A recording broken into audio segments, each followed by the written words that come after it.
What's up, guys, and welcome back to the NoShang Invitational. We have Game 2 between Team Bad English and Kaipi on the way. Game 1 was a long, drawn-out slugfest, but Bad English were able to take it, so Kaipi are, staring down the barrel right now, and this is upper bracket, so if they lose, not the end of the world. They'll drop down to the lower bracket, and then, well, they'll have to fight for the lower bracket, which always sucks, but we'll see if they can bring it back and win 2-0 to take the series. Who knows? I'm Mikelorus, going to be joined by MRP for this second game. What do you think about Kaipi's draft, man? I don't really like saying teams got out-drafted, but it seems like Kaipi just had some major flaws in their game plan. Yeah, I think they did pigeonhole themselves a little bit. I think execution could have won them that game, though. But I do feel like we both agree that there was a little bit of a more well-rounded, better scaling lineup on the Radiant side. Still feel like Kaipi could have won if they didn't have, I would say, a good handful of blunders in their last game. So let's see if they're able to turn it around here. Winner will go on to face Tornado Rocks, which has seemed pretty strong. Loser goes down to the lower bracket to face the loser of, which I believe is Cookies, but I'm not 100% sure on that. Either way, yeah, you definitely want to move on here because there's only 2 matches left in the upper bracket after this one if you win the series. So. Well, it looks like we're not going to have the Enchantress run back, at least not on the Bad English side. Still a Radiant side Enchantress being picked up by Kaipi, and then, whoa, okay, we're going to go deep. Now, we have seen a lot more Ursa play as of late, and we have also seen a lot more Crystal Maiden play as of late, too. As pick 1 and 2, I don't think I've seen that. Am I just, like, out of the loop or something? No, you definitely have not seen that. And okay, we see both games. I mean, just immediate Enchantress hate after this first pick. The bans were identical from the first game, swap sides, of course, but it was a first pick Enchantress, and now just complete and utter counters to the Enchantress. Of course, the Frostbite's going to be able to eliminate one of her creeps more often than not. The Ursa doesn't really care all that much about Untouchable, at least for the early phases of the game, so both of these heroes going to do well versus the Enchantress, and probably going to dissuade Kaipi from thinking of putting it in the hands of Bone in that off lane. So more than likely will be in the jungle, and because of the Beastmaster pickup, pretty much guaranteed to be in the jungle at this point. So interesting opening from Kaipi. Bone 7 taking a few cues from Own's draft in game 1 and already assembling a very similar lineup. We saw how much work just the Beastmaster and Enchantress did by their lonesome in that top safe lane of the Dire last game. At the very least, it seems like Kaipi are going to go for a little bit more of a traditional setup, like Enchantress jungle, Beastmaster offlane. That's nothing out of the ordinary whatsoever. Let's say it's not nearly as weird as having a Mirana second pick, which I'm not going to say was a problem hero for Kaipi. Sing Sing definitely performed with that hero, but just playing a little bit more cookie cutter is going to be a little bit of a safer read of how good this new Kaipi squad actually are. Of course, it is going to be going up against quite a rough crowd of customers. Oracle, the third pick here for the Bad English side. Pretty good response to a Beastmaster Roar. Pretty good hero to have just to keep the likes of Ursa safe. A lot of defensive power, or ways to save each other on the Bad English side. Crystal Maiden, Oracle, decent at that. Their offensive power, definitely not lacking either because, well, they're going to be helping out a freaking Ursa, so they should be fine in that regard. I do like the puck pick here, though, from Kaipi. Very resistant to anything the Oracle or Crystal Maiden has to throw at him. Ursa typically has a tough time if he's not right on top of his target to actually get the kills. So this is, again, a little bit more of a standard draft here from Kaipi. It feels like puck is probably the only pick I really love from Kaipi, though, thus far. I mean, they respond to an Ursa opening with the Beastmaster, Ursa CM opening with the Beastmaster. So we saw how much they were able to get out of lane in the last game for Own on that Beastmaster. I mean, with the Frostbite and the Ursa overpower, these boars are not going to survive in lane. And if they block up that side secret shop camp, as we saw Kaipi do last game, it's going to be really difficult for Bone 7 to find his farm on his Beastmaster. And we see Bone 7 is often a feast or famine player, and if he doesn't get all that much farm on this BM, it could be interesting to see how they go. I wouldn't even be surprised, because he does play the puck very often, for Bone 7 to pick up the puck in the off lane and for them to put the Beastmaster mid in Cancel's hands. Giving I mean, that does seem like a much safer way to go, at least for the puck. But then you have Beastmaster going up against Death Prophet, also having to fear Oracle, Crystal Maiden, Death Prophet, Siphon, just going to be a pain in the ass to deal with for Beastmaster. Of course, it can go the other way should Enchantress rotate in. Death Prophet has some sort of counterplay there, just having the ability to heal herself with one of her spells. Puts a lot of hurt into the Enchantress with her nukes and whatnot, so you got to be careful in that regard. But for right now, Bad English, they're going to grab Faceless Void, 5th pick. Should be just pretty standard offlane Faceless Void stuff. I don't know. I guess they might run a little bit more of an aggressive lane, but it seems unlikely. Faceless Void for the Bad English side. Then we have a Shadow Shaman last pick for the Kaipi side. Pretty interesting to see the Shadow Shaman come into play here. I mean, I guess they were kind of hard to disable light. You do need someone who can kind of babysit that Spectre. Is a decent hero to have versus Faceless Void when the Lion was 5th banned out. Usually, though, we see Shadow Shaman mostly for his ultimate, the pushing power that it gives. And Kaipi, I guess they can kind of go for those pushes with Enchantress Shadow Shaman. It's definitely not going all in. It's mostly just going to be to buy space for this Spectre to farm. It feels like Shadow Shaman's going to be probably food for most of this matchup. I mean, he's such a squishy support. He's going to be mostly solo supporting this Spectre in lane, and Void with the Time Walk can trade with him no problem. So I don't know if I'd love the 5th pick coming out from Kaipi. It does seem like they're more well-rounded in this matchup than the prior one, for sure. They'll have the global presence of the Beastmaster alongside the Spectre Haunt, and the Enchantress will probably be roaming with the Beastmaster, so I like it a lot more. But even early in the draft, even in the first phase with the Ursa CM, TBE had ways to deal with both the BM and the Enchantress, so it feels like they're still really happy with what they got. They got Oracle Death Prophet, which is a great combination, a lot of synergy there, and of course Death Prophet Void has tons of synergy as well if you get the Exorcism through into the Chronosphere. So looking good. I still want to favor slightly TBE again, but yeah, as you mentioned, Kaipi not nearly as pigeonholed in this matchup. All right, so Kaipi are going to be juggling their lanes at least a little bit. We have Sing Sing this time taking the Beastmaster off towards the off lane. He's been playing this hero quite a bit in his games, at least the ones I've seen from his stream or whatever, so definitely a little bit more recently practiced, let's say, for the Kaipi side. That leaves Bone 7 down towards the safe lane Spectre. So a little bit of a switch up here for the Kaipi side. I definitely don't think this is really going to hurt them too much. But we did see earlier, at least from TBE, their Beastmaster open up straight Iron Talon. Sing Sing's opening a little bit more regeneration heavy, so it seems like he's going to try to stick into the lane just a little bit more. Fairy Fires are great as well as with all his regeneration, but you're going up against such a deadly set of heroes. Like, just the Ursa in of itself makes this lane terrible. Having any sort of slow on top of that, i.e. Crystal Maiden, makes this lane super difficult. So Sing Sing really does have his work cut out with him, and we'll see if this Enchantress can help out at all. Sticking near this side camp looking for a creep, not going to be worth their time.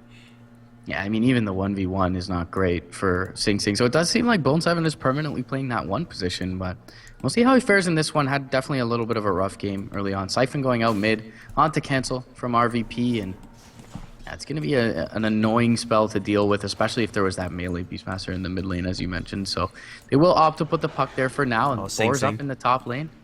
Yeah, he's completely surrounded. There's a Frostbite. Fortune's End charging up. Shoop to whoop. There it is. And already just the 2 supports beating down on him. He's almost dead. He's going to Fairy Fire and try to book it, but that's like 2 spells being used by 2 supports, and he's still taking a lot of damage. I don't think they can actually kill him off. The Death Prophet's not making any movement. They're going to throw out another Fortune's End. Miranda does not have anything else to cast here. Sing Sing is going to get the salve up, so he'll get a little bit extra regen. He'll survive, but at a steep cost. That's half of his regen down the tubes already, and we're at a minute 10. Yeah, and there was an uphill miss as well from Zenigata there, so a little bit lucky to get that salve off as long as he did, and he'll deny himself to the neutrals, get a TP out to lane. So rough start for Sing Sing, and that's exactly what we expected by virtue of the draft. On the other side of things, his laning equivalent in Own is, I mean, looking to eclipse level 3 fairly soon. They cannot zone him out with a Shadow Shaman in lane, and that's just what I was mentioning. He's got that time walk. He can completely sit in lane. I mean, he's not going to stop Spectre from farming, but he's going to find a lot on this Void.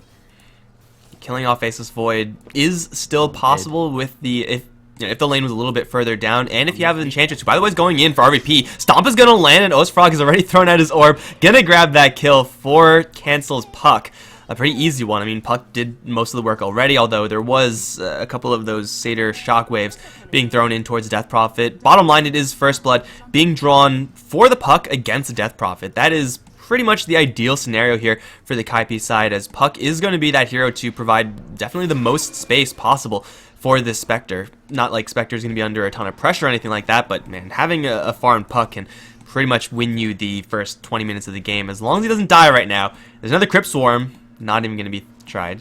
Yeah, he's got the phase shift available, so maybe RVP tries to stop cast it, but it was a nice play from him. He comes in and Crypt Swarms, gets the free one off the fountain, and obviously we saw cancel dodge, so...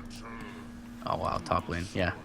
I mean, this is probably where we expect the most deaths in this game, but Sing Sing's gonna have a rough time, and just mid lane, Death Prophet baiting him in a little bit, but no mana just yet for the Frostbite. Arcane Aura now gonna be skilled up. This is gonna help out the entire lineup, really, of TBE, particularly with that Ursa being able to spam out the overpowers, kill off the boars, be able to put some pressure into Sing Sing. So yeah, things looking up despite their Death Prophet dying once. Things still looking up for TBE. Feels like they're going to get more out of the lanes. Spectre will be farming and is free farming though in this safe lane. Ryu's going to catch a bash to the face and he's going to be walked off by Own right now, who is feeling pretty strong. But either way, things look all right. For Enchantress.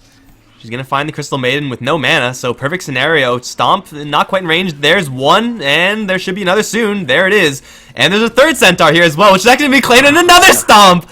Beautifully played by the Enchantress, and over in mid, something happened. In fact, kills happened everywhere. At the same time, I have no idea what happened in those other lanes, but that was some sick Enchantress play. That's all I'm going to say, man.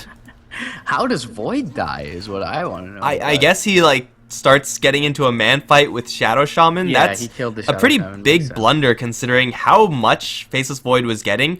He's going 2v1. Like, he's should have more trouble than this, but he's just dominating this lane, and Enchantress isn't done yet. Is once again going to run to the poor Crystal Maiden. There's Stomp number 1. Here comes Stomp number 2. Axe is going to fly in as well. Enchantress is going to grab that kill.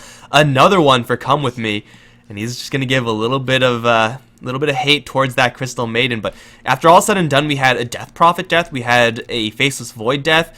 Kaipi lose their Shadow Shaman. The trades across the board vastly favoring the Radiant side. I think Puck went down as well, but I'm not sure who ended up getting the experience between that exchange in the mid lane. But yeah, as you mentioned, I mean, the Void was already... Oh, mid lane. Charm is going to come out onto RVP. The Siphon is there to try and keep him up. He gets the Waning Rift off with the Orb there as well. He's still fairly tanky, but the last couple right clicks will bring him down. There's a Haste Rune onto Cancel, and the Zenna got a TP in. He may have put himself in danger here as well. There's a Haste up onto Cancel, but he's not going to look to go aggressive onto this Oracle. So the Death Prophet going to die for the third time in this one. Still does not have a set of boots, and when you've got 3 points in the Spirit Siphon, boots are a good item. So this is looking concerning, at least for this TBE Death Prophet. Boots are a good item. You heard it here first, folks. Be sure to write that one down, put it on the fridge, let everyone know. In my highlight video. Boots are good. Be sure to buy shoes, because, you know, someone worked really hard to make them. You might as well buy it. Okay, so Enchantress is definitely doing some serious heavy lifting for the Kaipi side. Even with having the side camp blocked, it has since, the creeps have spawned since, and already 2-0-2 on this Enchantress. Gotten a couple kills on the Crystal Maiden. Pretty much to be expected. That's pretty much the life of Crystal Maiden, but every single time you have one less hero to deal with as a Beastmaster, you're able to get at least some experience. The dual lane of Oracle Ursa is still powerful enough to kill off the Beastmaster, and they have already shown that off. But, you know, taking one hero out of the equation, oh, it looks like it might be Puck to be taken out of the equation right now. He's going to try to orb up to the high ground. He's going to get a lot of distance, but right into a Crypt Swarm. Read like a book by this Death Prophet, and Puck is going to find himself in between one too many heroes. Will take a spill. 6-4, though it is Kaipi to have a couple of kills in the lead. It is still this Faceless Void that is concerning me the most, at least for Kaipi's well-being. He's got the Chronosphere, and again, he's really not scared of anything. He could upgrade his boots, get Vlad's, pretty much anything he wants right now. Yeah, I mean, if this series goes 2-0 to TBE, Own has to be a serious candidate for MVP. Game 1 on the Beastmaster looking really good. Game 2, he's already level 7, sub 7 minutes in the game. The first Haunt is going to be used, and it's more or less going to be a scouting mission here. No, they're going for Death Prophet mid. They are going to get the DP, so I didn't see the reality in there, but Cancel's going to be fine too as well. The TP a little bit defensive from Zenigata, and he's not able to get there in time. Doesn't feel like he would have saved the Death Prophet either way, but first Haunt from Bone 7 used to avail, and certainly that it feels like when your first haunt is successful as a Spectre, that the rest of the game seems to flow pretty well. So it's a nice play by Bone7. He already gets off to a much better start than he had with the Tiny in game 1. Miranda's sitting right under a Hawk, but speaking of people in danger, it's RVP who's going to get orbed through. A little bit of residual fountain regen, going to help out a little bit. The puck is pretty far away with not many spells to cast, and the Enchantress going to walk right through the tower.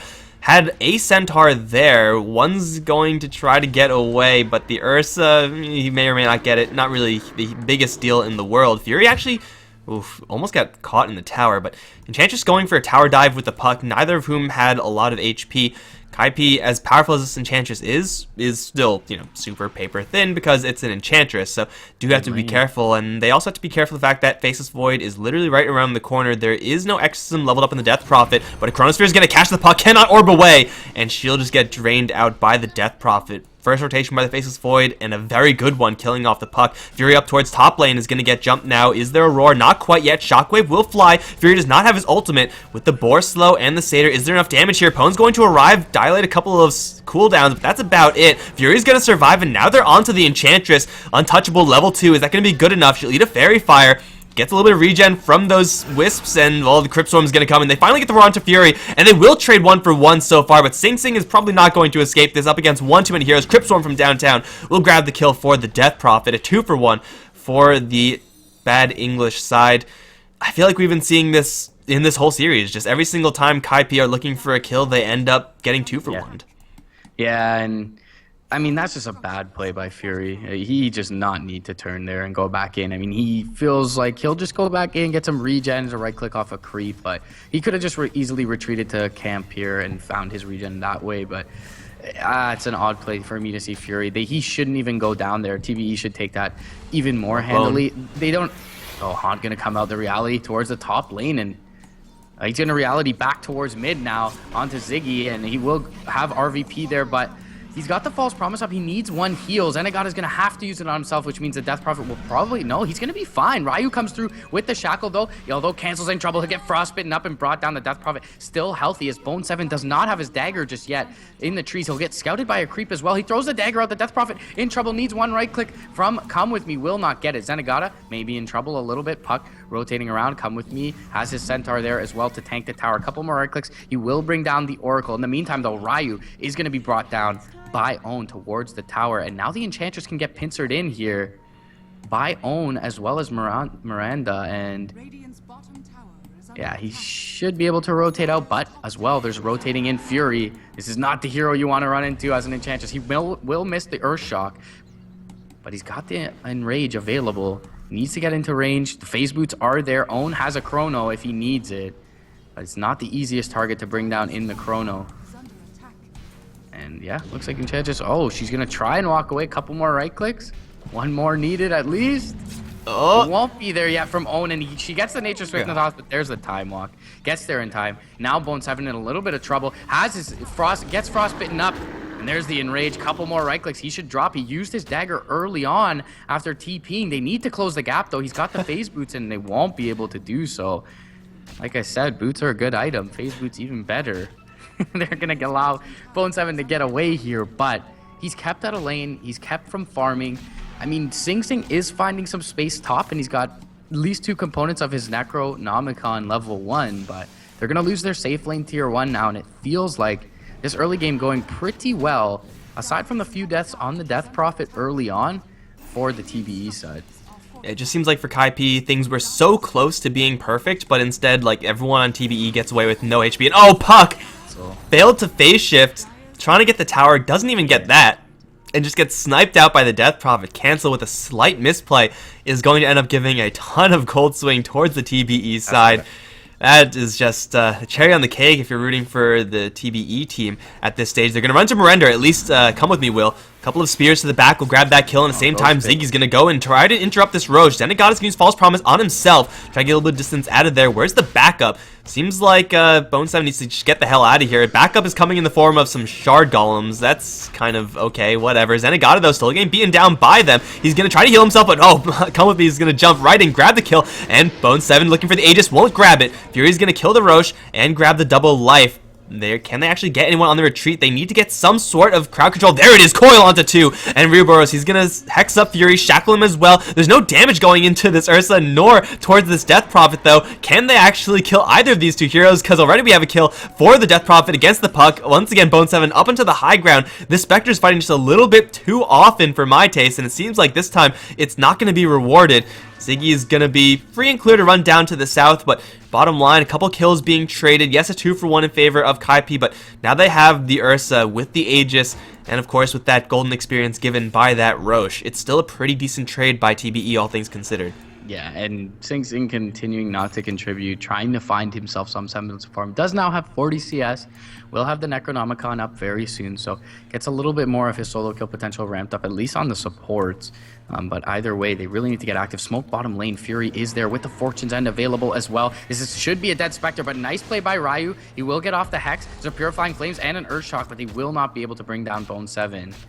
And for now, he'll be able to retreat to safety, but still so much pressure applied towards this Spectre. And we talked about getting that first Haunt kill is going to be nice. He's 2-0-3. He's got a great KDA at this point, 60 CS, but still feels like he's just not getting nearly enough off the map. They've got a Chronosphere up, available again. Cancel needs to be careful to show himself mid, as there is a rotation coming through from the Oracle, but looks like for now, Fury just going to continue to farm it up. He's gone for the Mask of Madness build. Usually I don't favor this build, but the one scenario where I do, I actually think about this all the time and argue with people, and they all tell me I'm stupid. But regardless, the one situation I do like it in is where you have Arcane Aura on your side, because Ursa is not mana starved as he is usually. So I really like the Mask of Madness build here, especially versus the Enchantress, and we'll see how much Fury is able to get done with it. Getting the movement speed up against the likes of the Beastmaster boars. You know, you can definitely get a lot of mixed tools coming out from there. And as you said, Spectre under a lot of pressure. I didn't expect this necessarily to be the case given how these super early games started out with this Puck. But since that early game First Blood on that Death Prophet, died 6 times. And Blink Dagger is not exactly close for this Puck. Who's actually going to buy space for this Spectre? It doesn't seem like it's going to be coming out from this Puck cancel anytime soon. Sing Sing does have his Necrobook, I believe, completed. Yeah, that's a level 1 completed on him. And that could do some serious work as well, but you need a lot to get this enough space for the Spectre. When you're looking at TBE in comparison, Death Prophet, Void, and Ursa all have at least enough to be at some sort of peak compared to what Kaipi have. They're going to pop Exorcism. That's level 2 Exorcism on this tier 1 mid lane tower. Fury's going to jump in, and this tower is not going to last that long. Sing Sing doing what he can up towards top lane is going to force one TP to come in. It is the Ursa. And as a Beastmaster, that is one beast that he is not the master of, although Enchantress is here. They can kill him if they had enough mana for Aurora, which unfortunately they don't. Still Fury taking a hell of a lot of damage. Aegis is going to be in trouble here, but he'll pop his ultimate and he will be just fine. Tower does fall in the meantime over in mid. They deploy the coil, but Cancel's here all alone. He's just going to get Chronosphered, and with the ghosts attacking him, this is going to be a dead Puck for free up towards top lane. They did take out 1 life of the Ursas, and he got it now. He's going to use False Promises on himself. I don't really think that's going to help him all too much. He's going to look for a boar kill just to get gold. He's gonna pop, but still, Puck died. That is like that's something that Kaipi just really can't afford to have happen anymore. Mrpdota in the meantime fighting up against Death Prophet. Cryptstorm is there, won't quite get the kill, but how does the Shadow Shaman actually escape this? I don't know, but he's gonna try to run to the north, maybe suicide to some neutrals. Top lane tier 2 is still falling in the meantime, but Fury's going to jump right in and annihilate Sing Sing. Bone's going to come in, grab the last hit. No, he's not. But Bone7 can't even kill off the tower. It's now in deny range. At least Bone7 doesn't die to this. He'll get out scot-free, but they spent all that time trying to take down this tier 2, and now it's just going to be denied. Yeah, all they get is an Aegis for it. They lose their Beastmaster. Their Puck dies mid lane, and it feels like Own waited for that kill for 3 or 4 minutes, and yet before the kill he was sitting second on net worth overall. Now he's still sitting on third overall. All 3 cores are eclipsing the amount that is gathered currently by Bone7, and it just feels like Own always finds way too much out of his off lanes. He's already got a point booster and the Vlads on the way to presumably, of course, what's going to be that Aghanim Scepter, and once they have that low 60-second cooldown on the Chronosphere, I mean, what answer do they have? I mean, it feels like Void, that last pick Void, was that one answer for the Puck. That cancel felt so elusive before that came out, but now with the Chronosphere, I mean, we're looking at 17 minutes in that game. A Puck that got 2 kills on his adversary in the mid lane, and he's not even anywhere near the Blink Dagger. He still needs 650 gold to even pick that up. It was the pick of the Faceless Void 4th into Last Ban Lion. I think that did it for TBE, because the Shadow Shaman pick, as far as zoning out a Faceless Void, we could clearly see has not worked out, and I mean, now it's way too late for that to work out in particular, but this poor Shadow Shaman just not doing enough to actually pressure this Faceless Void, and that's why Pwn just had an absolute free run. You don't have to fear Spectre, and now, oh, Chronosphere onto 2 with Exorcism already ticking. 6 players is going to get hit with a little bit, but with the False Promise, he'll be fine. Miranda's going to get his ultimate canceled. Oracle's going to fall as well, as Pwn went a little bit too deep, will drop. They'll take down Sing Sing as well as the Shadow Shaman. Fury's going to try to go for Bone 7, but that's not going to happen either. It's a full 5-man wipe, as TBE, even with a 2-man Chronosphere with Exorcism ticking, just get torn to shreds. They didn't get nearly enough contribution from the Death Prophet into that Chronosphere. The Haunt able to get them to the back lines, the Enchantress right-clicking away as well. So you got 2 key targets in the Chronosphere, but not being able to burst one of them really hurts. And then the Freezing Field was expended right outside the Chronosphere, deep behind the tower by the Crystal Maiden, and she just gets roared up immediately. She only got about a second of that channeling off while the Chronosphere was still active. So yeah, hubris from TBE. Once again, they did this once in game 1, and they were able to recover from it, but just feeling a little bit overconfident with their lead and opening the door once again for Kaipi to get back into this game. But either way, they're still in a pretty controlling position in this one, but using that Chronosphere and losing that fight that handily it hurts for sure. Now, if TBE end up losing this game, I do think we can point at that fight as the turning point, because that gave Kaipi so much. I mean, with a full 5-man wipe, you would expect that, obviously, but looking at Bone 7 now, he's just a hop, skip, and a jump away from that Relic. 506 on that Spectre. He did some serious work. Level 2 Necrobooks up on the Beastmaster, but perhaps most importantly, it is canceled to have the Blink Dagger, plus another 1,500 gold on top of that.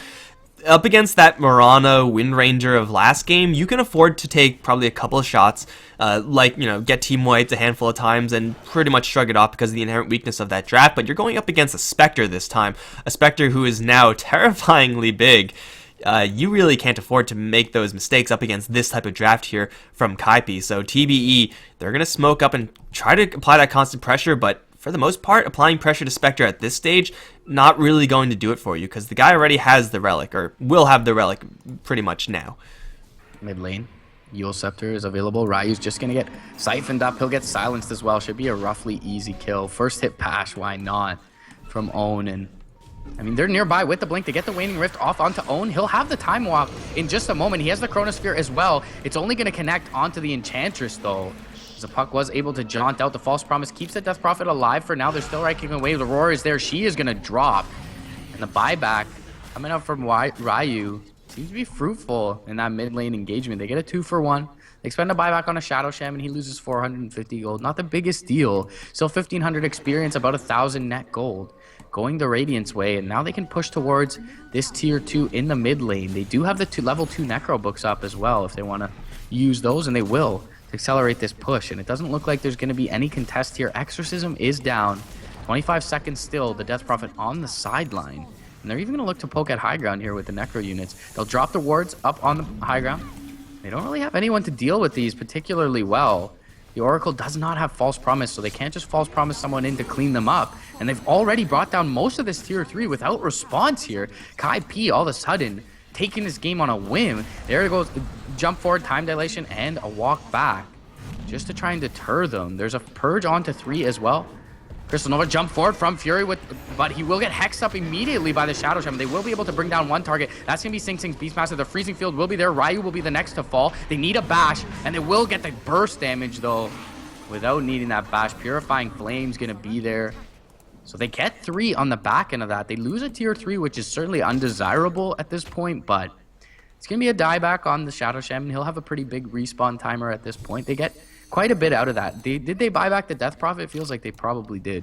No, they just stuck around too long, Kaipi. Like, you see the cooldowns of the respawn cooldowns. Yeah. You should know when to back off, and it was pretty much TBE I mean, the easiest play in the world. Wait till you have everyone, then start a fight. And it was as Kaipi were just starting to back off after the tier 3, and they were just, caught with their pants down. So a little bit of mistake there from the Kaipi side. The punish from TBE, not nearly as bad as that previous fight up towards the top lane. Still, it's a massive amount of gold for them. Is very nice and everything, but still for Kaipi, they're in, we can see, a position where they can take these fights rather convincingly, assuming they have Haunt. The Spectre really does need that ultimate. You're looking at going in towards the Oracle, going in towards the Crystal Maiden. Just using Haunt without even using Reality onto them is going to be so much damage and will force some sort of response out of these heroes. But while the Kaipi side are starting to recover from that lost fight, TBE are going to jump into the Roche Pit, clean that one up, grab another life for the Ursa. This Ursa is really big, and he's difficult to kill off, but I think that Kaipi can still manage that as long as they're able to burst down the Death Prophet. Perhaps a little bit of an easier target. Pone's going to chase after the puck. We'll find nothing, but over in mid, we have a wraparound. Jump in. There's the Haunt onto 3 heroes. Fury, Zenigata, and RVP. It's Zenigata to fall first. Got hexed up. And now the roar onto Fury. His Aegis is in a little bit of trouble right now. He's going to pop his ultimate and try to go for your Boros, but with his slows on him, he's not going anywhere anytime soon. That's Aegis down. With Come With Me right around the corner, this Ursa has to blink out, orb right over the top. There's no blink available for Fury, and he's going to die again. Double kill for the Spectre. And we could see Crystal Maiden, like, in the middle of nowhere, not fighting anyone, got, like, annihilated by that Haunt. That's Ursa buying back there. Kaipi can easily fall back, or can push for the Raxes. That's a pretty good exchange there for Kaipi, forcing that 2 buybacks. Oh no, they trapped Sing Sing. Guys, they gotta leave now. Sing Sing's gonna get jumped on by everyone, but teleports out, actually! And they get the melee Raxes, and focus the Serpent Wards, get the range one. Ryu, please. Just one hit. Okay, well, range Raxes survives, but I think the more important thing is that Sing Sing somehow was able to survive. Yeah, they only get any chances off the back of that buyback on the Ursa. It was just a huge misplay from the Void top lane, and they immediately go in, as Cancel says, he whiffed the chrono, they pop the Haunt, right away they go in mid, 4-on-4, they take the engagement, then Cancel's able to contribute with the respawn off the Aegis of the Ursa, and all of a sudden Kaipi well in control of this game and looking to tie this series up. I mean, scoreboard shows 22-22. Net worth is even still looking pretty decent for TBE, but it just feels like they've lost so much with that melee Rax going down mid lane. The range Rax just one right click away from going down as well. There's always going to be momentum towards their side of the maps with the blink available on the puck and one to come out presumably soon on the Beastmaster. Having map control is going to be paramount, and it's going to be hard for them to do without a lane of Rax in the mid. And being without Raxes obviously is going to be a pain in the ass, but going up against a really, really huge Spectre, 808, means that the lack of map control is going to hurt even that much more. Spectre can split push kind of Naga style and have everyone else go on the top lane or whatever, and then TBE, they're suddenly being pushed on all 3 fronts. And if you're going to try to deal with that, it's almost as if you need to expend a Chronosphere, and that Chronosphere needs to be supplemented by Ursa on the edge of that Chronosphere attacking in onto a Spectre, which is very difficult to land, or a Death Prophet ultimate. And if that's not enough, then you just lose any team fight that happens afterwards. So TBE, once this game gets to the split push stage, are going to really be hard-pressed for answers. If they had some form of harder disable coming out from their supports, yeah, they would have a chance, but Crystal Maiden, Oracle, I mean, these are like soft crowd control effects coming out from these two. That's not quite what they need, especially when Mrpdota gets jumped over in mid. There's a couple of spears. He's going to try to smoke dodge a couple. He's going to glimmer now. Back to his Raxes, and looks like the Crystal Maiden somehow will live. First time ever. They're going to Chronosphere Ziggy down towards the bottom lane. Exorcism is there. Eul Scepter is going to hold up to Death Prophet casting anything else, and Bonesam is going to walk away without losing any HP at all. Serpent Wars are now dropped, and TBE have got to book it out of here, but they're going to get caught in the coil on the retreat. There's the ultimate for the Crystal Maiden, doing quite a bit of damage with the roar onto sick players. Will actually cancel the freezing field as well. Death Prophet's still alive, doing quite a bit of damage, but there's really no one else doing any damage here. Mrpdota will fall. RVP will fall shortly after, and the Ursa, well, the Ursa is going to get lifted up into the air. Ziggy's going to chase after Pone in the meantime. Fury struggling to kill off any targets. He's going to find some claws into the Shadow Shaman, but now hexed up and now facing up against one too many heroes. Will not even get the kill on the Shadow Shaman. Crystal Maiden's going to buy back, but what can Crystal Maiden do? Nothing. They're going to tap out, and Kaipi do in fact tie the series. Yeah, and they're going to take a lot of momentum going into this third game as well. But coming out of the lanes with how much Own had, how shut down Sing Sing was, how Spectre was doing, I mean, mediocre. The puck had an 18-minute blink dagger, and somehow they take this game in 26 minutes. That's going to be great for Kaipi's morale. And I mean, Cancel's tagged up as OS Frog, but perhaps Bone 7 should have been in this one. Spectre doing Spectre things, 8-0 and 12. I mean, how do you have an answer for that? So really well played. Feels like, as you mentioned, the turning point near that tier 2 in the bottom lane, and then even after that, the blunder with the Chrono up in the dire jungle, missing onto Cancel, and they take a very bad engagement mid. End up losing a lane or Axe for it. So well played by Kaipi. Much better draft, as we talked about in this game too. For sure. Spectre going up against that Faceless Void lane. Got Faceless Void a lot, but we also mentioned that Faceless Void can't do much to stop Spectre. So if it's a lane where both heroes farm, and Spectre just got a little bit more with those haunts in. So Kaipi do tie the series, guys. This is going to a game 3. I'm Mikelorus. I've been joined by Mrpdota, and we'll both be right back in just a little bit to see who's going to move on, who's going to drop down to the loser bracket.